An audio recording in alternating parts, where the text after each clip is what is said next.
Alright guys, we're going to do a little how-to fur skinning video here tonight. I got a good little pile of fur that I'm working on tonight. Got some coons, some muskrats, and some beavers. So I'm in here tonight just having a few beer and getting my fur skinned and in the freezer. You gotta make sure you got them all brushed out. Tell you, that's a good looking rat right there. Real fluffy, real nice fur on them. So yeah, so first what I do is I take my, I don't know, it's a wedge knife, but I call it my first cut knife. You want to go right from the heel, right up to the side of the tail. So in these smaller critters, it's not the easiest to keep your knife going all the way without it flying out the other side or something, but practice makes perfect. So I go up quite a ways, but you'll end up trimming it off later. You go up this side. Like I said, my knife just slipped out there. It's a little first week of the season. Still knocking some rust off here. I didn't even go rat trapping this spring, so last time I skinned a rat was this time last year. So now you got your cut going up both sides. You want to pinch the leather, stick your knife in behind the leather, and then skin that right up the tail. Take that flap with it, because you're going to need that later on. Same with the back side. Pinch it, stick your knife through, and skin up that leather.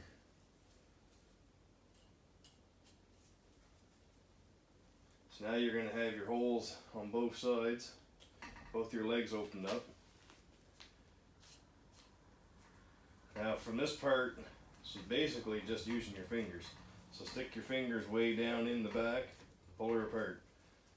You always have to start it right at the top just to get it going. Especially up here, because you got to watch out for the parts and the belly. You don't want to tear the belly open, because then you'll have your insides falling out. And skin right up to the feet, right pretty well where the hair stops. Stick your finger in, get that all that fur wrapped in around the leg, get that freed up, and go right to where the fur stops.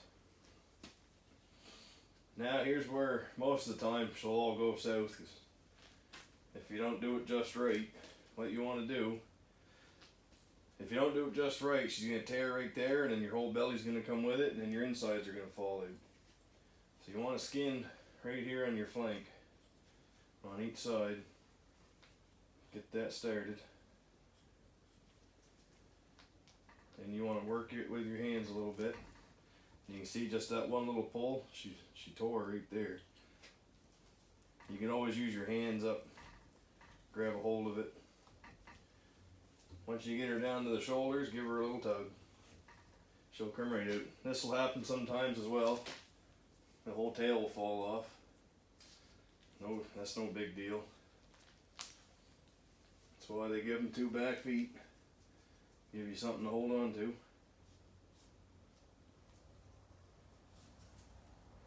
I've been having an awful time this year with keeping the tails on the rats, but oh well. So you got your shoulders. Give her a little slice down there. Use your thumb. Your thumb is your best friend on a muskrat when you're skinning them. Same thing here. You can see there's his elbow. Dig your thumb in there and start working it back until eventually you'll be able to stick your finger through it. Give her a pull. She'll pop right off.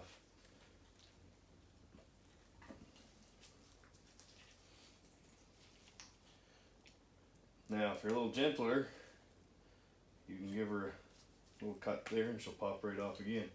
And you give her another pull right by the belly. That'll rip it down here off its neck. This is where I switch knives and I go to my pelting knife. Right here you're going to have your ears right on the side of the head. So there's your ear cartilage. And you see that white part? And there's your other ear. Give her a pull, she'll come out. Now you're going to work your way to the eyeballs. See, this guy here, he met a 120, so he's a little bloody around the neck. So just slowly work it down. This isn't the spot where you want to speed up, because you want to have good small eye holes. So if you're not careful, you can easily put a hole in the hide right here. So keep her coming. You can see there's the eyeball right there. See, sometimes she doesn't always go the way it wants. I kind of made a mess there on the eye a little bit, but that's fine. It happens. Especially when you have a fairly big stack of rats you're trying to get through, you get rushing and whatever. And you go right down to the nose cartilage, cut that off. Bottom lip, there's no use for that. Cut it off. So there you go, there's your rat. And there's your nice and fluffy swamp rat. They seem to be what's going to be bringing in the money this year, so I'm focusing on them.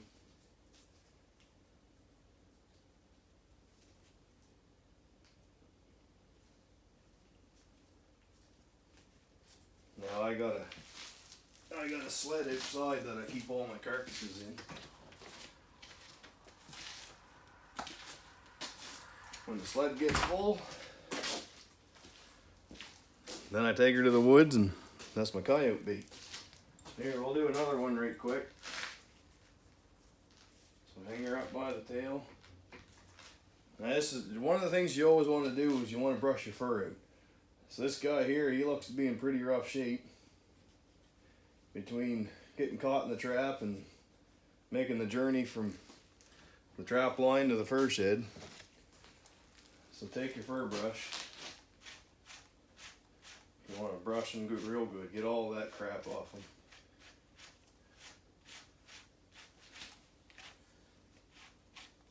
Get into all the nooks and crannies.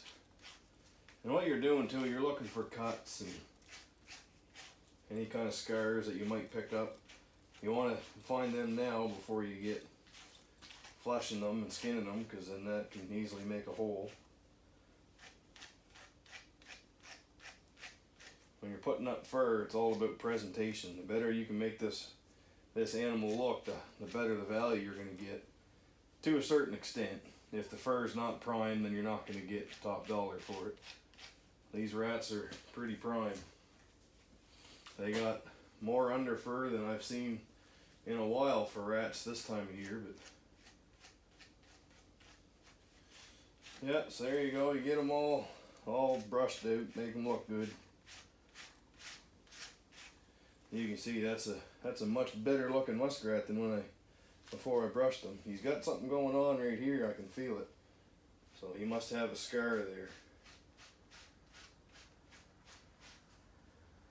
I can feel something right there, so we'll keep an eye open for that. So, same as the first one, get your first cut knife or your wedge knife, whatever you want to call it. Skin right up to the side of that tail.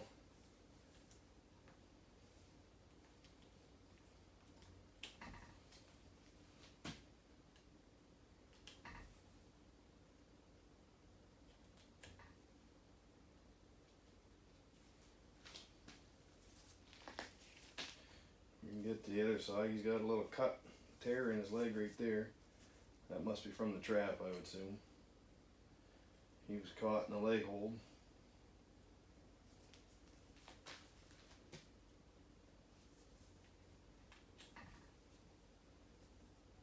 You want to keep your lines too, your cuts as straight as you can. Just it makes it easier when you go to put it on the board. Same as before, pinch that. Pinch the back side. Get that up. Start working them down.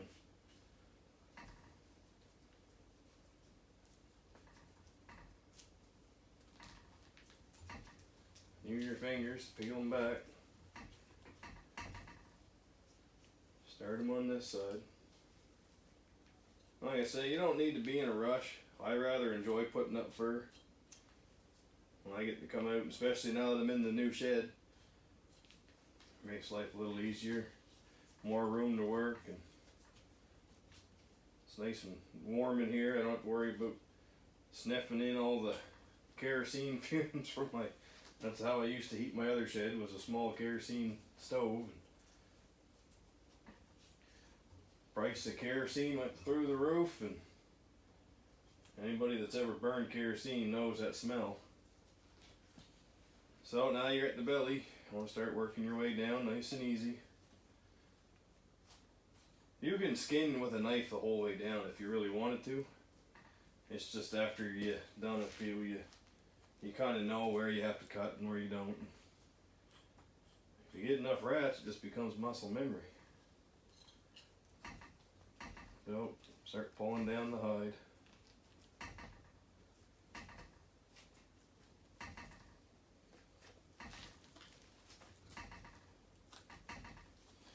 Grab them, pull them right down to his shoulders. There you got his shoulders there. Start using your thumb. Peel that hide back away. Give him a pull. Here he comes.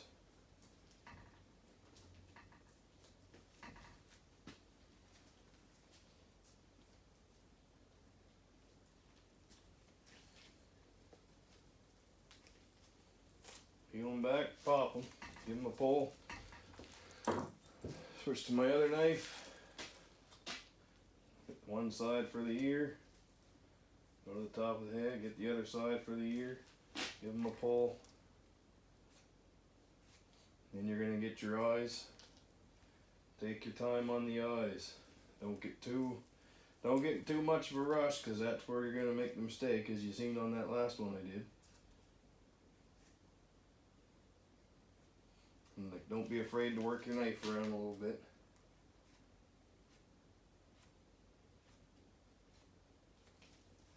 Give him another pull.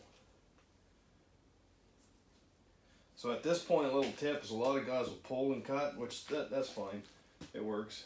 I grabbed it and I'll pinch the nose, and then that gives me the pull that I want right on the tip of the nose where I'm cutting. Well, like I say, some guys will just pull down, but it's all personal preference. Whatever makes your life a little easier. I know guys that skin muskrats on a bench. I know guys that do it off the wall of the fur shed.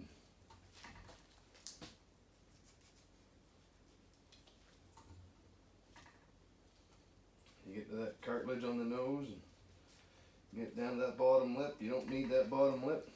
And there you go. There's no value in that bottom lip. So you can either cut it off when you're skinning it, or you can cut it off when you're boarding them, whichever one works for you. Yeah, that's skinning a muskrat. I'll be out on the line checking again tomorrow. I'm gonna put a bunch of canine sets out, and more beaver sets and some otter sets. I'm probably gonna take a bunch of these and cut some meat off them. Use that for, I might put some mink sets out. See if I can't get a couple mink. Tell you, the fur's not worth a whole lot, but I sure get a lot of enjoyment out of running the line and learning new ways to set and new ways to find places where to set. So, you say, I don't care so much that it's not worth a whole lot. I enjoy doing it. So yeah, till next time guys. See you later.